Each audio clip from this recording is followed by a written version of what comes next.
Hi అండి, నేను మీ సీత. ఈరోజైతే రొయ్యలు ఫ్రై చేద్దాం అనుకుంటున్నానండి. వాటికి కావాల్సిన పదార్థాలు అలా బాండి పెట్టుకొని ఆయిల్ వేసుకున్నానండి. ఆయిల్ అయితే వీటెక్కిందండి. ఇప్పుడు ఇందులో వేసుకున్నామండి రొయ్యల్ని.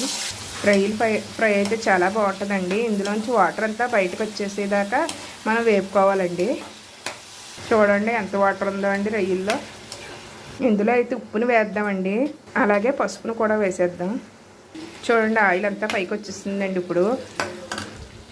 ఇప్పుడైతే అల్లం వెల్లుల్లి పేస్ట్ వేసుకుందామండి. వేసుకుని బాగా కలిపేసుకుందాం. ధనియాల పొడి అయితే వేసేద్దామండి. ఇప్పుడు గరం మసాలా కూడా వేసేద్దాం. కారం కూడా వేసేద్దామండి. కచ్చాపచ్చాగా చేసుకున్న కారం అండి ఇది. ఏపుల్లోకి అయితే చాలా బాగుంటుంది. కొన్ని ఆవాలను అయితే ఇలా జల్లుకుందామండి. లాస్ట్గా కరివేపాకు కొత్తిమీర వేసుకుందామండి. అంతేనండి, వేడివేడి రొయ్యలు ఫ్రై రెడీ అయిపోయిందండి. నా వీడియో కనుక నచ్చితే please subscribe my channel. Like చేయండి, షేర్ చేయండి, కామెంట్ చేయండి. బాయ్. నెక్స్ట్ వీడియోలో